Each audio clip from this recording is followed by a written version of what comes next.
Audiolivro Patriarcas e Profetas na linguagem de hoje. Capítulo 28.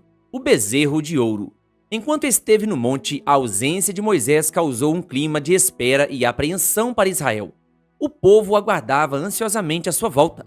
Como estavam acostumados a representações materiais da divindade no Egito, foi difícil para eles confiar em um ser invisível e passaram a depender de Moisés para sustentar sua fé. Agora estavam sem ele. As semanas foram se passando e Moisés não voltava. Para muitos no acampamento, parecia que seu líder teria desertado ou que havia sido consumido pelo fogo devorador. Durante o período de espera, tiveram tempo para meditar na lei de Deus, de acordo com tudo o que tinham ouvido, e preparar o coração para receber as novas revelações que ele poderia fazer. Se tivessem procurado obter uma compreensão mais clara das ordens dadas por Deus e, de coração humilde, o buscassem, teriam sido protegidos contra a tentação. Mas logo se tornaram descuidados, indiferentes e sem consideração para com as leis. Isso aconteceu especialmente com a mistura de gente. Aqueles que saíram do Egito com eles estavam impacientes para retomar logo o caminho para a terra que manava leite e mel. Essa boa terra foi prometida a eles, sob a condição de obediência, mas se esqueceram desse compromisso. Alguns sugeriram que a melhor opção era voltar para o Egito, mas quer seguissem para Canaã ou voltassem para o Egito, a maior parte do povo decidiu não mais esperar por Moisés. Os que pertenciam à mistura de gente foram os primeiros a começar a reclamar e demonstrar sua impaciência, e foram os líderes da apostasia. Entre as coisas que os egípcios tinham como símbolos de suas divindades estava o boi ou bezerro. Por sugestão daqueles que praticaram a idolatria no Egito, foi feito um bezerro para ser adorado. O povo desejava ter alguma imagem para representar Deus e que fosse à frente deles em lugar de Moisés.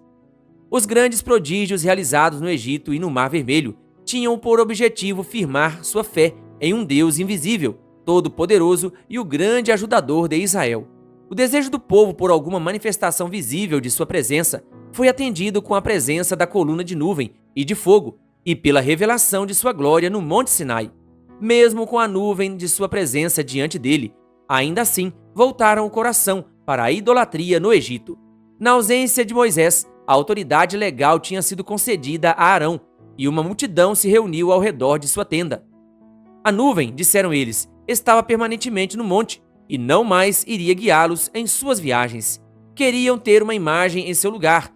Conforme tinham sugerido, se resolvessem voltar ao Egito, teriam o favor dos egípcios ao levarem uma imagem à frente deles, como seu Deus. Em vez de líder, servo. Arão foi fraco ao contestar o pedido do povo. Sua indecisão e timidez, naquele momento crítico, apenas fizeram com que as pessoas se tornassem mais decididas ainda. Um delírio cego e irracional pareceu tomar conta da multidão. Alguns permaneceram fiéis à sua aliança com Deus, mas a maioria deles se uniu na apostasia. Alguns que se arriscaram a denunciar a construção da imagem como idolatria foram espancados e, por fim, acabaram perdendo a vida. Arão também temeu por sua segurança e, em vez de se posicionar nobremente em honra a Deus, ele se rendeu às exigências da multidão. Por conta própria, eles trouxeram seus ornamentos e, com isso, ele moldou um bezerro à semelhança dos deuses do Egito. O povo exclamava: "Eis aí os seus deuses, ó Israel, que tiraram vocês do Egito." Êxodo 32, versículo 4. Arão não apenas permitiu tamanho insulto a Jeová, ele fez ainda mais. Ao ver a satisfação do povo com o bezerro de ouro, construiu um altar diante dele e anunciou: "Amanhã haverá uma festa dedicada ao Senhor. Na manhã seguinte, ofereçam holocaustos e sacrifícios de comunhão." O povo se assentou para comer e beber, e levantou-se para se entregar à farra. Êxodo 32, versículos 5 e 6. Uma religião que permite ao povo se entregar aos prazeres egoístas e sensuais agrada tanto às multidões hoje como nos dias de Israel.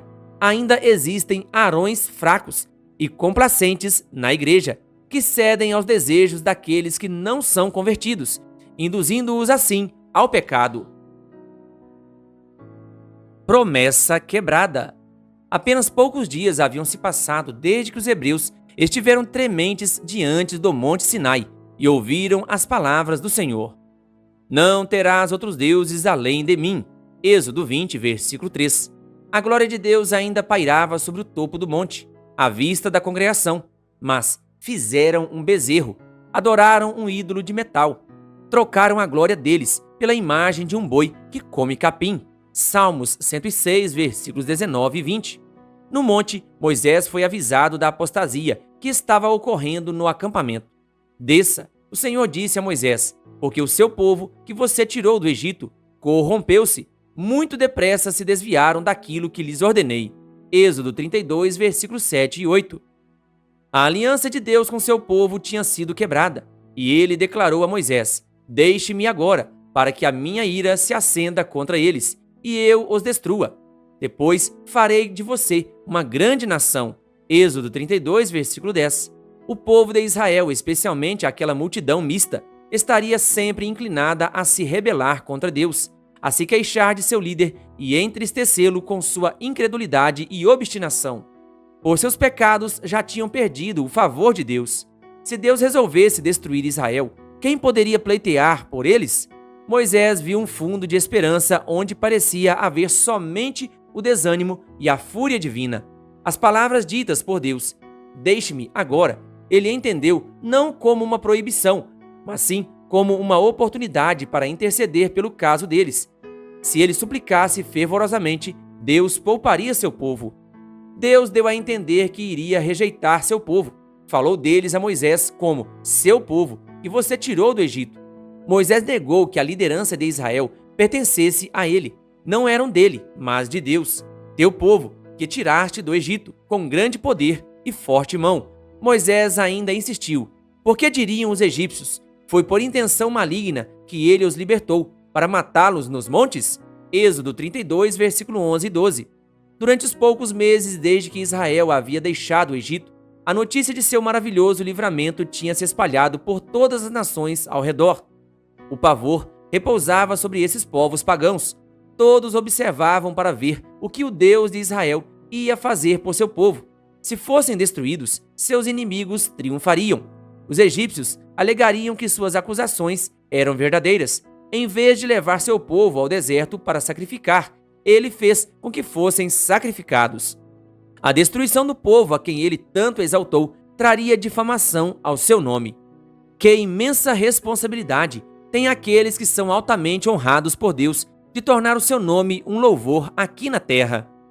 Enquanto Moisés intercedia por Israel, o Senhor ouviu as suas súplicas e atendeu à sua abnegada oração.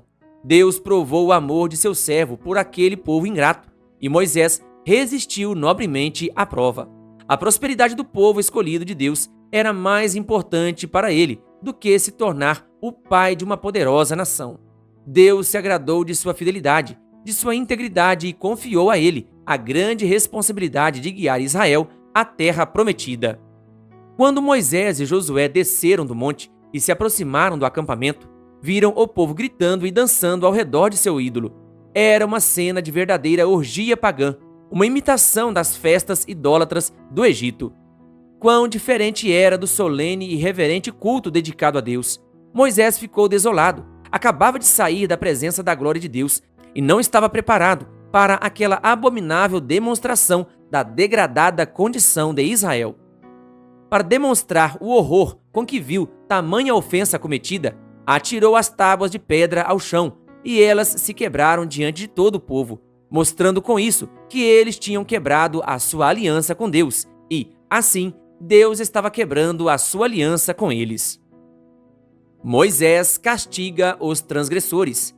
Moisés pegou o ídolo e o atirou no fogo. A seguir, ele o reduziu a pó e espalhou na corrente de água que descia do monte. Assim, ele mostrou a completa inutilidade do Deus que eles estavam adorando. O grande líder convocou seu irmão culpado de permitir tão grande pecado.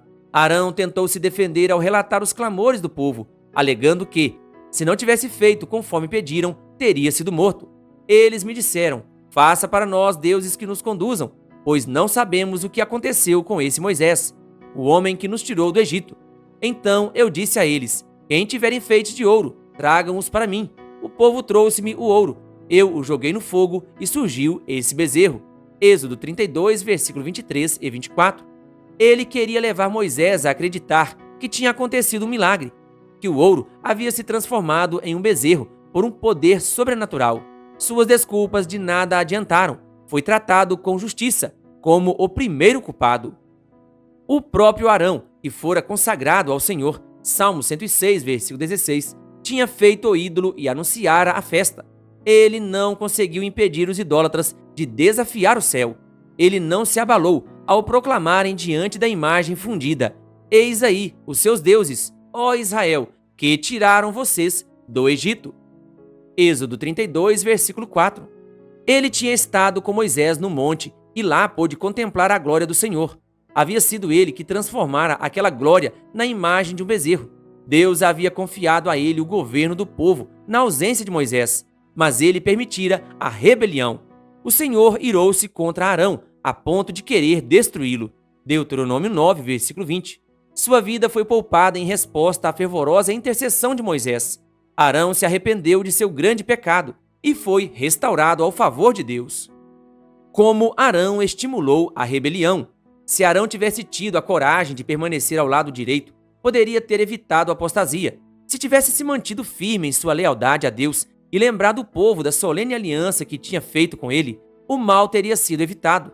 Sua tolerância em atender aos desejos do povo fez com que os israelitas se aventurassem a ir mais longe no pecado do que jamais poderiam imaginar. Para se justificar, Arão tentou responsabilizar o povo por sua fraqueza em ceder ao pedido deles. Mesmo assim, enchiam-se de admiração por sua bondade e paciência. O espírito condescendente de Arão e o desejo de agradar o povo cegaram seus olhos para que não visse a enormidade da ofensa por ele permitida. Suas decisões custaram a vida de milhares. Em contraste, estava a conduta de Moisés. Ao executar fielmente os juízos de Deus, demonstrava que o bem-estar de Israel era mais precioso para ele do que a prosperidade, a honra ou a vida. Deus deseja que seus servos provem sua lealdade a ele ao repreenderem fielmente o pecado, por mais doloroso que seja esse ato. Aqueles que são honrados por terem recebido uma missão divina não devem se exaltar ou negligenciar os deveres desagradáveis, mas realizar a obra de Deus com inabalável fidelidade. Se não fosse imediatamente reprimida, a rebelião permitida por Arão se desencadearia em verdadeira atrocidade e levaria a nação à ruína. O mal deveria ser eliminado com total severidade. Moisés convocou o povo e disse: quem é pelo Senhor, junte-se a mim. Êxodo 32, versículo 26. Aqueles que não se uniram aos outros em apostasia deveriam ficar à direita. Os que eram culpados, mas que se arrependeram, ficaram à esquerda. Foi constatado que a tribo de Levi não havia tomado parte no culto idólatra. Entre as demais tribos havia um grande número que expressou seu arrependimento. Uma multidão, a maior parte daquela mistura de gente, continuou em rebelião. Em nome do Senhor, o Deus de Israel, Moisés ordenou àqueles que se mantiveram livres da idolatria que empunhassem suas espadas e matassem a todos os que persistiam na rebelião. E naquele dia morreram cerca de 3.000 dentre o povo. Êxodo 32, versículo 28. Os líderes da rebelião foram eliminados, porém, os que se arrependeram foram poupados. As pessoas devem ser cuidadosas quanto à maneira de julgar e condenar os outros. Quando Deus ordena que executem a sentença que ele deu com relação ao pecado, o Senhor deve ser obedecido. Aqueles que realizaram esse ato doloroso demonstraram, ao cumprirem essa ordem, sua indignação contra a rebelião e a idolatria. O Senhor honrou a fidelidade por eles demonstrada, ao fazer uma menção especial à tribo de Levi. A justiça contra os traidores deveria ser executada para a manutenção do governo divino. Até mesmo nisso, a misericórdia de Deus foi demonstrada. Ele deu liberdade de escolha e oportunidade de arrependimento a todos. Somente aqueles que persistiram na rebelião é que foram eliminados. Por que a punição? Era necessário que esse pecado fosse punido para que se tornasse uma advertência às nações vizinhas quanto ao desagrado de Deus pela idolatria. Dali em diante, Toda vez que os israelitas condenassem a idolatria, seus inimigos lançariam sobre eles a acusação de que o povo que alegava ter Jeová como seu Deus tinha feito um bezerro de ouro e o adorado em Horebe. Embora fossem obrigados a reconhecer essa triste verdade, Israel deveria apontar para o terrível destino dos transgressores como prova de que seu pecado não tinha sido desculpado. O amor, não menos que a justiça, exigia que fosse aplicada a pena. Deus remove aqueles que decidem continuar em rebelião para que não levem outros à ruína. Ao poupar a vida de Caim, Deus demonstrou o resultado de permitir que o pecado fique sem punição. Sua vida e tudo o que ensinou aos outros levou ao estado de corrupção e determinou a destruição do mundo inteiro pelo dilúvio. A história do povo antediluviano é um testemunho de que a grande paciência de Deus e as restrições feitas por ele não refrearam a sua maldade. Assim aconteceria no Sinai, se a transgressão não fosse punida. Os mesmos resultados seriam vistos outra vez. A terra teria se tornado tão corrompida como nos dias de Noé. Grandes males teriam se seguido, maiores ainda que aqueles que ocorreram por ter sido poupada a vida de Caim. Foi pela misericórdia de Deus que milhares sofreram o castigo para que não houvesse a necessidade de executar os juízos sobre milhões. Para salvar a muitos, ele teve que punir uns poucos. Além do mais, como o povo havia rejeitado a proteção divina, toda a nação ficou exposta ao poder dos inimigos. Logo teriam caído como presa de seus poderosos adversários. Foi necessário para o bem de Israel que esse pecado fosse punido o mais rápido possível. Não foi demonstrada menos misericórdia aos próprios pecadores, que foram eliminados, impedidos assim de seguir o seu mau caminho. Se a vida deles tivesse sido poupada, o mesmo espírito que os levou a se rebelarem contra Deus teria resultado em ódio e conflitos entre eles mesmos. Acabariam se destruindo uns aos outros. Amor semelhante ao de Cristo. Quando o povo começou a entender quão grande era a sua culpa, encheu-se de temor, receando que todos os ofensores fossem eliminados. Então Moisés prometeu interceder por eles diante de Deus mais uma vez. Vocês cometeram um grande pecado, disse ele, mas agora subirei ao Senhor e talvez possa oferecer propiciação pelo pecado de vocês. Êxodo 32, versículo 30. Em sua confissão diante de Deus, ele disse: Ah, que grande pecado cometeu este povo! Fizeram para si deuses de ouro, mas agora eu te rogo, perdoa-lhes o pecado, senão risca-me do teu livro que escreveste. Êxodo 32, versículo 31 e 32. Na oração de Moisés, nossa mente é dirigida para os registros celestiais, nos quais estavam inscritos os nomes de todos e os seus atos fielmente registrados, quer sejam bons, quer sejam maus. O livro da vida contém os nomes de todos os que entregaram a vida a Deus. Se qualquer um desses continuou obstinadamente no pecado, endurecendo o coração contra a influência de seu Santo Espírito, no juízo, seu nome será apagado do livro da vida. Se o povo de Israel fosse rejeitado pelo Senhor, Moisés preferiria que não apenas o nome deles fossem apagados, mas também o seu. Ele não suportaria ver os juízos de Deus caírem sobre aqueles que tinham sido tão miraculosamente libertos por sua graça. A intercessão de Moisés por Israel ilustra a mediação de Cristo em favor dos pecadores. O Senhor não permitiu que Moisés carregasse a culpa do transgressor, como Cristo fez, e ele respondeu a Moisés: Riscarei do meu livro todo aquele que pecar contra mim. Êxodo 32, versículo 33. Em profunda tristeza, o povo sepultou os seus mortos. 3.000 caíram ao fio da espada. Pouco depois, uma praga invadiu o acampamento, e então veio até eles a mensagem de que a presença divina não mais os acompanharia em sua jornada. Eu não irei com vocês, pois vocês são um povo obstinado, e eu poderei destruí-los no caminho. Então Deus ordenou a Moisés que dissesse aos israelitas: Agora tirem os seus enfeites, e eu decidirei o que fazer com vocês. Êxodo 33, versículos 3 e 5. Em penitência e humilhação, do Monte Horebe em diante, Os israelitas não usaram mais nenhum enfeite. Êxodo 33, versículo 6.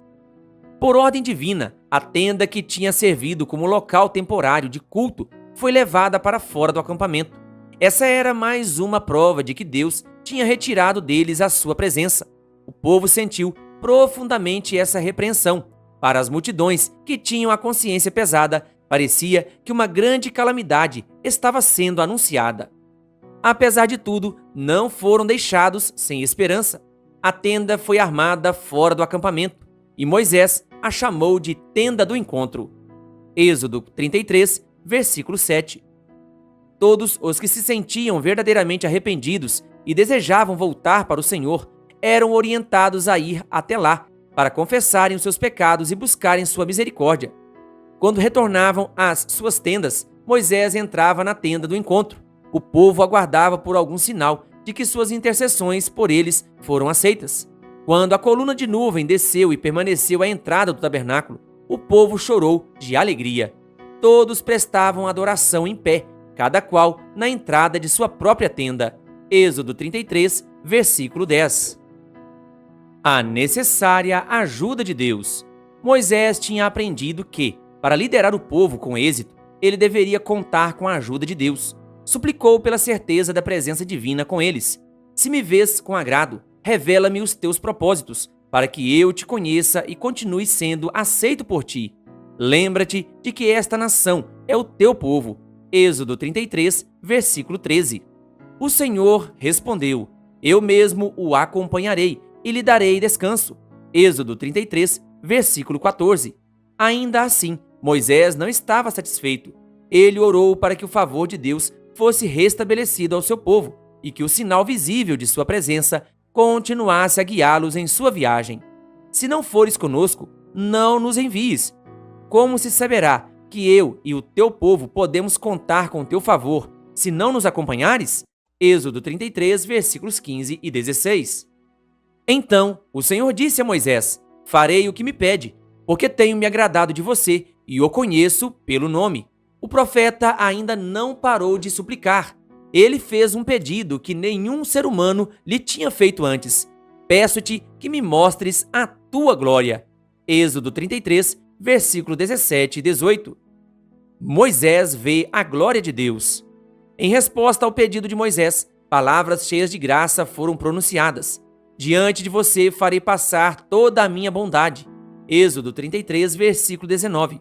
Moisés foi chamado novamente para ir ao alto do monte. Então, a mão que fez o mundo, aquela mão que transporta montanhas sem que elas o saibam, Jó 9, versículo 5, tirou essa criatura do pó e o colocou na fenda da rocha, enquanto a glória de Deus e toda a sua bondade passavam diante dele. Para Moisés, essa experiência foi a certeza de que tudo aquilo era infinitamente de maior valor para ele do que toda a sabedoria do Egito ou todas as suas realizações como estadista ou chefe militar. Nenhum poder, habilidade ou conhecimento terrenos pode tomar o lugar da permanente presença de Deus. Moisés ficou sozinho na presença do Eterno e não teve medo, pois sua vida estava em harmonia com a vontade de seu Criador. Se eu acalentasse o pecado no coração, o Senhor não me ouviria. Salmo 66, versículo 18. Todavia, o Senhor confia os seus segredos aos que o temem e os leva a conhecer a sua aliança.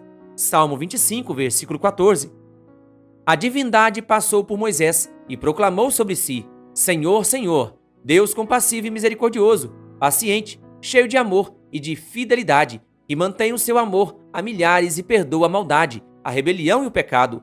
Contudo, não deixa de punir o culpado. Êxodo 34, versículos 6 e 7. E imediatamente Moisés prostrou-se com o rosto em terra e o adorou. Êxodo 34, versículo 8. O Senhor bondosamente prometeu renovar seu favor a Israel e fazer maravilhas como jamais tinham sido feitas na presença de nenhum outro povo do mundo. Êxodo 34, versículo 10. Durante todo esse tempo, assim como no princípio, Moisés foi miraculosamente sustentado. Por ordem de Deus, ele preparou 2 tábuas de pedra e as levou com ele ao topo do monte. E uma vez mais, o Senhor escreveu nas tábuas as palavras da aliança, os 10 mandamentos. Êxodo 34, versículo 28. O rosto de Moisés resplandecia como uma luz deslumbrante quando ele desceu do monte. Tanto Arão como o povo tiveram medo de aproximar-se dele. Êxodo 34, versículo 30. Ao ver como estavam com medo, transmitiu a eles a promessa de reconciliação com Deus. Ouviram em sua voz todo o amor e simpatia e, finalmente, um dos homens teve coragem para se aproximar dele. Muito admirado e sem conseguir falar, ele apontou silenciosamente para o rosto de Moisés e então para o céu. O grande líder entendeu o que ele queria dizer. Conscientes de sua culpa, não poderiam suportar a luz celestial e os teria enchido de alegria se tivessem sido obedientes a Deus. Moisés cobriu o rosto com um véu e continuou fazendo isso todas as vezes que voltava ao acampamento, depois de estar em comunhão com Deus. Pela presença dessa brilhante luz, Deus tinha por objetivo impressionar Israel com o exaltado caráter de sua lei e com a glória do evangelho revelado por meio de Cristo.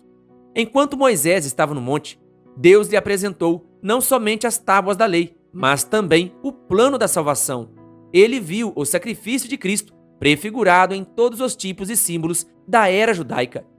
E a luz celestial que irradiava do Calvário era nada menos do que a glória da lei de Deus, que também brilhava no rosto de Moisés.